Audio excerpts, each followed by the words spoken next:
Assalomu alaykum qadrdonlar, qadrli yurtdoshlar. Hozir sizlarga o'zimiz tergan shitni ko'rsatmoqchiman. O'zim tergan shitni. Buni bilib qo'ysalaring ziyoni yo'q. Videoni o'tkazmasdan diqqat bilan ko'rasizlar. Bu nihoyatdan kerakli hunar deb aytmoqchiman. Mana sizlarga masalan o'zimiz tergan shitni tanishtiraman. Bu shitni tutoriallar videoga ololmadik, chunki o'sha vaqt bo'lmay qoldi. Hozir bitgan holatini men sizlarga tushuntirib beraman qo'ldan kelgancha. Bilganlar bo'lsa, bizdan kuchliroq ustalar bo'lsa, xatoyimizni topib kommentariyaga aytishlaring bemalol mumkin. Mana bo'lmasa mana podvaldan chiqayotgan burudan katta shitdan chiqayotgan kabelimiz Pitaniya. Alyumin kabelda kelyapti 150 lik. Buni 160 amperli avtomatimizga qatirdik. Bu Pitaniyani beryapti. Pitaniyadan buni endi permitkalardan ikkinchi avtomatimizga ko'chirib olyapmiz. Bu boshqa shitga permitka bo'lib ketyapti, mana tepadan chiqib ketyapti. Maytdan kirish bo'lyapti-da, ba'zan chiqib ketyapti tepadan, ona aynalib. Bundan endi permitka bo'lib, bu ham chiqib ketyapti boshqa shitimizga, kichkina ashina shitlarga. Bu ham endi bu tepadagilar bir-biriga permitka bo'lib to'kni beryapti-da, keyin mana to'kni bir xilda taqsimlaydi, 400 amperli ukukka deb qo'yadi. Endi o'shalarga tarqatyapti. Endi bu avtomatlarimizni terib olganmiz, terib bular hammasi ashinani avtomatlari 10 amperli, 1 klavishli, 1 polisli deb qo'yadi, 1 klavishli deb qo'yadi, har xil aytiladi. Endi misol 3 faza qana bo'ladi. 3 fazaga 5 talik tashaladi. 3tasi mana 3tasi faza bo'ladi. Bittasi 0, bittasi zazemlina. 0'imizni mana shinaga qatirganmiz, 0 shinaga, zazemlinani baqa. Bularga 3 polisli qo'yilgan. Endi qanday deb bu firma korxona bo'lgancha loyiha orqali shuni o'zini loyihasi bo'yicha amperi, kilovatiga qarab turib bizga tashlaydi. O'shanga qarab avtomat qo'yiladi. Xonadonlarda bo'lsa, uy egasi bilan kelishib nima qo'yiladi, kuxnasiga, uyga, xolodilnik, o'shani amperiga qarab, yo'nson nimasiga qarab avtomatlar qo'yish mumkin. Kabelga o'shanga qarab tashlash mumkin montajni. Endi bu ishni mana yaqinroq o'tganmiz.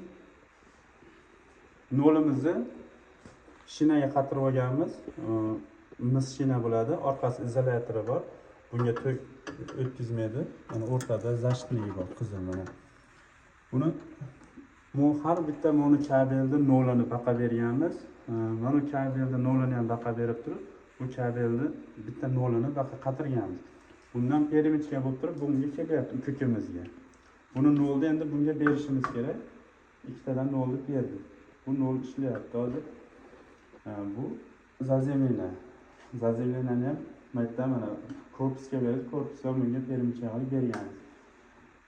Bular tepadagilar mana kelgan toklarda 3 faza aqsiz bo'ladi, 2 faza aqsiz bo'ladi. O'zini avtomatiga qarab, amperiga qarab tashlagan kabelingizni yo ag'dagi nimangizni, motoringizni yo'nsa o'sha nima texnika bo'lsa, o'shani kilovatiga qarab kabel tashlaveradi. 5 ga 4,5, 2,5, 1,5. Aslında 1,5 asshinaga ko'proq hamma biladi uni. 1,5 kabelimiz tashlaymiz. Ular 1 klavishli bo'ladi, 10 amperli, 1 polisli. Bular endi o'sha monitor, konditsioner, tepada o'sha kilovati ko'pligi uchun 60 amperli qo'yganmiz. Uni o'sha loyiha bo'yicha qo'yilgan, aytilgan loyihani berdi. O'shanga qarab biz avtomatlarimizni terdik. Endi bularda ichida hammasi misga qatiydi. Mana mis buni nakonechniy deydi, razmeri bor. Har bitta kabelga nakonechniy bilan qatirib, zelentalab o'sha o'zini rangiga, endi rangini bir-biriga permitka qilsa bo'ladi. Alyumin kabelimizga alyumin nakonechniy preslaymiz. Misga mis nakonechniyni preslaymiz. Hozir presimiz yo'q, sizlarga ko'rsatishga. Yana nimasi qoldi? Kabellarimiz amperiga qarab, nimasiga qarab termishga berilaveradi. Ko'tarishiga qarab, qizimasligi, nimasiga, loyihaga qarab. O'sha loyiha degani bu proyektni, o'sha hamma nimani, dizayni, o'sha paragraflari nimani chiqarib qo'yadi, loyihaga qarab qo'yilaveradi. Endi yana nima? Xonadonlarda boshqacha bo'lishi mumkin. Bundan kichikroq bo'ladi, shit endi bu avtomatdan qo'yilmasa, kichikroq bir 3 amperli va o'zi avtomatdan qo'yiladi. Ko'proq olishi 10 amperli, 16 ga qo'yiladi. Yarimgacha kelishi mumkin, ko'proq. Bu endi korxona yo firma bo'lgani uchun o'sha kattaroq ob'yem katta albatta, o'shaning uchun sizlarga tushunarli bo'ldi deb umid qilamiz. Tushunmaganlar bo'lsa, kommentariyaga yozib, bemalol like tagiga bosib qo'yasizlar. Qo'ldan kelgancha harakat qildik. O'zimizni mehnat, bu deydi 2 yillik o'sha safarda yurib o'rgangan narsalarimiz qo'ldan kelgancha kamchiligi bor albatta.